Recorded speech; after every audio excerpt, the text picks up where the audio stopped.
Great. It is great. It is great. As our guests come in, I'm proud to be joining them as we celebrate in the week of the one-year anniversary of the signing of the historic health care bill, which also contained important other legislation relating to education and to our young adults. I'm pleased to be here with Democratic Whip Steny Hoyer, Assistant Leader Jim Clyburn, Congressman Rob Andrews of New Jersey, Congressman Ruben Hinojosa of Texas, Isba Raja, AnaTeresa Bagatella, and David Corrigan. They are our very special guests that members of Congress are pleased to welcome as we welcome each and every one of you. 1 year ago, Congress made history and for our country and progress for the American people when we passed the Affordable Care Bill. In doing so, we ensure that young people will be able to stay on their parents' policy until they are 26 years old. That appears to be one of the most popular elements of the bill, especially among parents. We don't want young people to have to forego health insurance while they pursue their dreams. So today is about the future. It's about young people who own that future and what this legislation means to them. First of all, that they can stay on their parents' policy. Already, young people across the country are taking advantage of health care reform. It is estimated that 1.2 million young adults will have health insurance through their parents' plans. For young people, and indeed all Americans, we eliminated lifetime caps on health care and ended the days when insurance companies can drop you or rescind your policy because you get sick. And soon millions of young adults and other Americans without job-based insurance will have access to affordable coverage through health exchanges. That's about the health care part of it. I'm so pleased that Mr. Clyburn and Mr. Hinojosa are with us, and Mr. Andrews because they fought very hard for the education piece in the bill, as did George Miller. In passing the Affordable Care Act, benefits for health of young adults, we talked about that, and all Americans, we made the largest investment in college, higher education aid in our nation's history. The legislation helps make college more affordable and helps more students by eliminating taxpayer subsidies for banks and investing those dollars directly in students and in parents, making federal loans more affordable, increasing the maximum Pell grant awards, investing in community colleges, HBCUs, and minority-serving institutions. And on all of those scores, Mr. Hinojosa, Mr. Miller, Mr. Rob Andrews, and our Assistant Leader, Mr. Clyburn, played a decisive role. It is for young people throughout our country for their dreams, their hopes, and ambition that we passed this legislation. And it's for young people that Isha and AnaTeresa and David that we will always protect health care reform and our legislative educational agenda. And now I'm pleased to introduce the distinguished whip of the House, Democratic Whip of the House, Mr. Hoyer.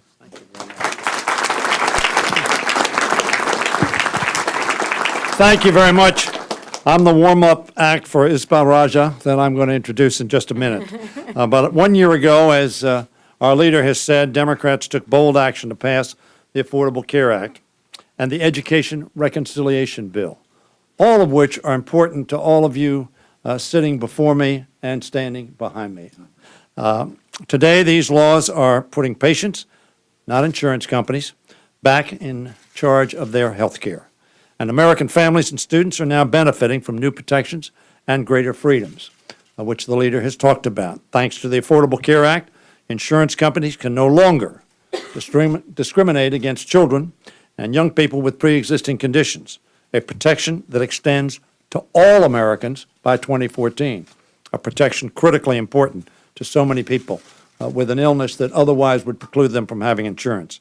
And young people can stay on their parents' insurance policy until they're 26, particularly in an environment that exists today where it's so tough to get a job right out of college. That is a critical protection that young people now have and their families. If Republicans, however, had their way, they would repeal these new patients' rights and put insurance companies back in control. And thanks to the Education Reconciliation Bill, and we want to thank George Miller and Rob Andrews, Ruben Hinojosa, and others on that committee. We have helped ease the tuition burden for students by strengthening the Pell Grant program, investing in community colleges, supporting historically black colleges, and helping student borrowers manage their student loan debt. Now, that may sound repetitive because that's what the leader said, but we want you to understand those benefits. Because if you don't understand what we did, some of the misinformation that is about in the land may occur to you as being correct. It is not. The Education Reconciliation cuts out the middleman in student lending, enabling us to save taxpayers money, replace the deficit by at least $10 billion over 10 years, and invest more than $35 billion in the Pell Grant program. For each of you, yes, but more importantly, to make sure that our country is competitive globally, that we educate our young people to the extent of their capacity and their willingness so that they will be active participants in making sure we make it in America. The leader was wondering whether I was going to get that in. No, it wasn't. You knew I would, right? There was no mistake. Pell Grants are a critical investment in our future that will help us remain competitive in the global economy, as I said. Republicans are trying to repeal that. Taken together, these two laws alone are major steps forward for young people in this country, and therefore for this country as a whole. We owe it to students like Isbah Raja, who you will hear from next, not to let Republicans roll back what has been accomplished. Now, Isbah has been denied coverage twice for lupus and can now stay on her father's plan. I'm so pleased that she's here. Now, she, I'm sure, applied to the University of Maryland because, of course, everybody wants to go to the University of Maryland. But she's at the University of Texas. She's a Longhorn, and we are so pleased to have her here to share her story with all of us. Isbah? Thank you so much. Good afternoon, everyone. My name is Isbah Raja, and I would like to thank Leader Pelosi and Congressman Hoyer and all the representatives here for allowing me to share my story on a national level. I am 21 years old and a student at the University of Texas at Austin, and I have seen firsthand how healthcare and the new law can affect the lives of young people. I hope to share this story on behalf of the many students in this nation that may have similar problems. When I was 18 years old, I started to have symptoms of fatigue, making it hard to concentrate or complete my schoolwork. In the same year, my father transferred jobs, and we now had to find private insurance coverage. However, when my parents tried to sign me up, the new insurance company denied me coverage based on my history of fatigue. I was left with no options, so I limited my visits to the doctor and hoped that my health wouldn't get worse. I was left uninsured. A year later, I began losing weight uncontrollably. An entire constellation of symptoms sprang up. I visited a rheumatologist who diagnosed me with lupus. Lupus is a chronic autoimmune disease that can result in joint pain, hair loss, loss of appetite, and much worse if untreated. At the time, my father transferred jobs where he would be provided with health insurance from his company. Unfortunately, the insurer again denied me coverage for my pre-existing condition. I was appalled. My parents, who already pay for my college education, would now have to cover all my medical bills as well. In order to reduce costs, I brought generic drugs instead of the prescription brand I was supposed to take, and I limited my visits to the doctor as much as possible. The stress of living with a serious medical condition, being a student, and worrying about finances was an experience that I hope to never face again. Fortunately, we kept fighting, and my father's employer coverage eventually did cover me. And thanks to the new healthcare law, my coverage won't just terminate when I graduate. I will be able to maintain my insurance up to the age of 26, even as I pursue my career. That means I can visit my specialist whenever I need to without paying outrageous medical bills. I can get regular blood tests to make sure that my lupus hasn't progressed to my organs, and I can buy brand name prescriptions without financially straining my parents. And if I have to leave my father's plan or he changes jobs again, I know that an insurance company will no longer be able to deny me because of my pre-existing condition.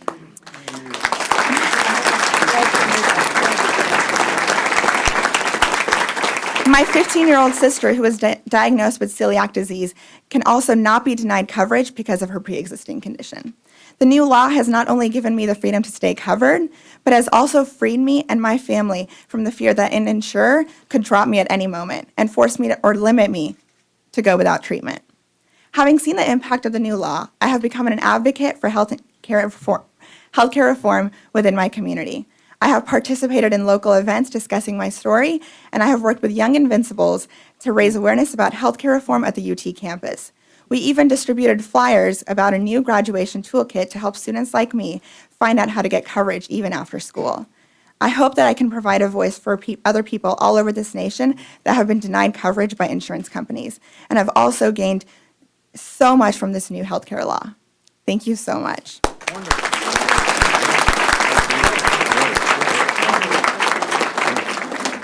Thank you so much for that inspirational story, so beautifully told. The story of the law that President Obama signed a year ago is the story of a family whose mother worked 3 jobs to pay the rent and the grocery bill and other bills for her children. And that mother's dream in life was not just for her own ability to provide for her family, but for the ability of her children to get an education. It's the story of a young woman in that family who was empowered to get that education when President Obama signed that law. It's a young woman who is now at Indiana University. She's a Hoosier now in Bloomington. She is a young woman who is going to be the next entrepreneur that helps to solve a major problem in this country. This young lady is interested in focusing on fitness education. I don't know why she came here. Everyone here is so fit. But in focusing on fitness education to help deal with the problem of obesity in our country. She will not succeed if this law is repealed. Because if this law is repealed, it will repeal the largest investment in college scholarships in this country's history. We will not let that happen. We will say this, Anna, to you. The opponents of this law may distort this law. The opponents of this law may abuse this law, but the opponents of this law will never repeal this law because of the story of that family. So to tell that story is AnaTeresa Bagatella, a sophomore at Indiana University in Bloomington, Indiana. Anna, welcome to Washington.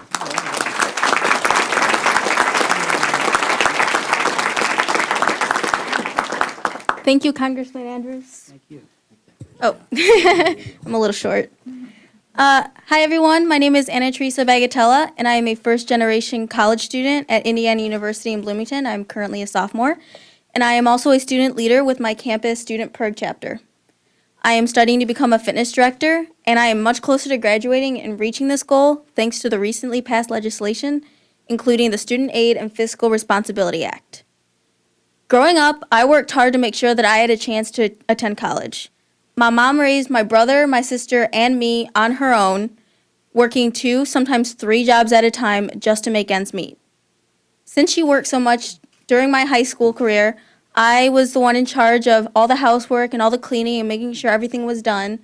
And I was also responsible for my little sister, making sure she got her homework done. And all while doing that, I worked so hard in high school to ensure that I would be able to have a chance to extend my education to university. Attending college was a big decision, and it was made possible because of the financial aid provided to me through the Pell Grant.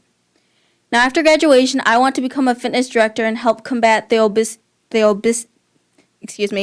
combat obesity and the diseases that are caused from it, as it is a huge problem in America today. In order to make it through college, I have to work 12 hours a week, which may not seem like a lot, but to a college student, that's a lot of time away from your studies. And I have already taken out $6,500 in loans, and I'm only a sophomore. Between working and taking out loans, it is still not enough to pay for everything, so I rely on the Pell Grant to make up the rest of the cost. I achieve $1,400 in Pell Grants each year, an amount that would have been eliminated, but thanks to the passage of the Student Aid and Fiscal Responsibility, I still have the Pell Grant today.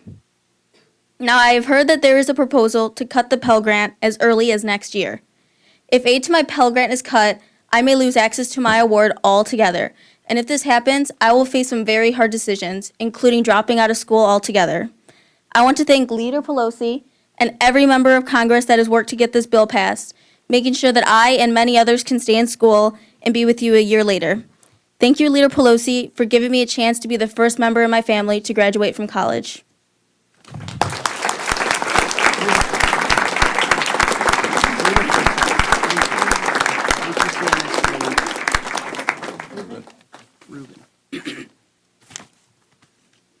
Thank you, Leader Pelosi and my esteemed colleagues. Never in the history of our great country has there been a more historic piece of legislation signed into law that directly affects the well-being of our low-income and middle-class families and their future, as the Healthcare Reconciliation and Higher Education Act. Every year, our nation's community colleges and minority-serving institutions, including HSIs, HBCUs, tribally controlled universities, and other minority-serving institutions provide millions of low-income, minority, first-generation college students with the opportunity to fulfill their dream of a college education. The Student Aid and Fiscal Responsibility Act was signed into law as part of the Healthcare and Education Reconciliation Act of 2010. Let me say that this historic legislation will build the capacity of community colleges, bolster STEM education at MSIs, and increase the representation of minorities in STEM fields all over this country over the next 10 years. Above all, these landmark investments will support students in acquiring the 21st century skills needed to access family-sustaining jobs and thrive in our global economy. Democrats in Congress and President Obama have made more affordable and more accessible for millions of students. I also want to thank Secretary of Education Arne Duncan for his tireless dedication. We will continue our fight for our students and our low-income and middle-class families. They are the backbone of our country, and they are our future. I want to introduce a young man by the name of David Corrigan, a first-generation student from Minnesota who is attending a community college through a maximum Pell Grant award. He comes from a single-parent home and started working right after his high school graduation. But David knew he needed to find a stable and better job if he wanted to start a family. David represents one of millions of our students who are eager to earn a college degree and join the workforce of America. It would be a sin to take that dream away. Let's all fight to keep this program going, and please help me welcome David Corrigan.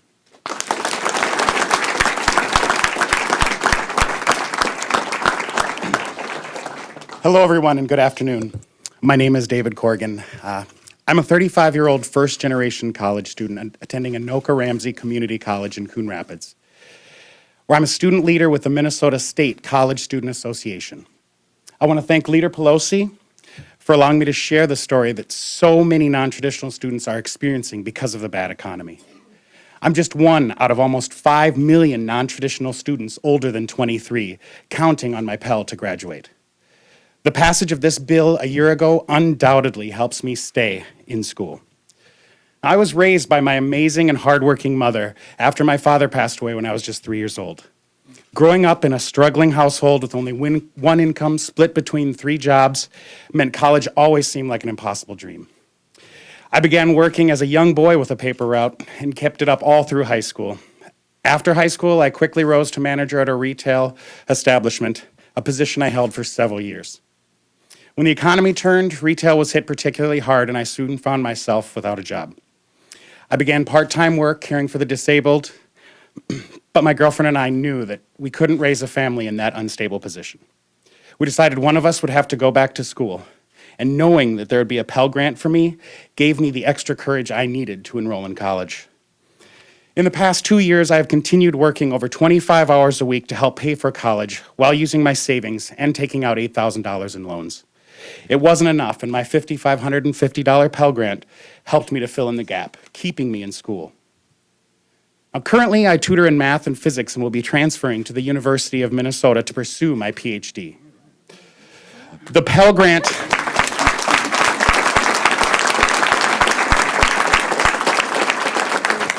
Thank you. Now, the Pell Grant has made this impossible dream a reality and allowed me to drastically change my life for the better. This opportunity is all thanks to the recent legislation that passed increasing support for Pell Grants and the leadership of the 111th Congress. Now, counting pennies while waiting for the next financial aid disbursement may still be a reality, but that's because the Pell is not a free ride, but rather a crucial supplement that helps make tuition achievable. Again, I want to thank Leader Pelosi and every leader of Congress who voted to pass this bill 1 year ago so that I can be on my way to college graduation.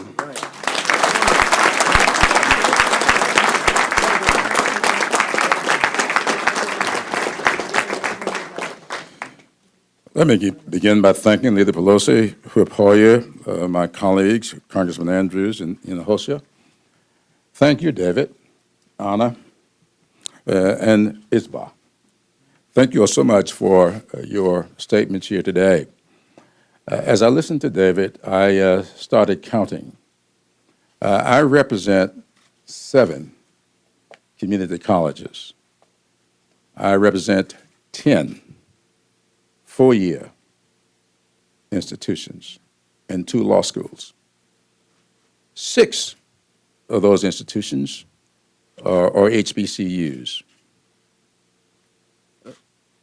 3 nights ago, I had dinner with the president of one of those institutions. She told me that 92% of her students receive Pell Grants. 92%.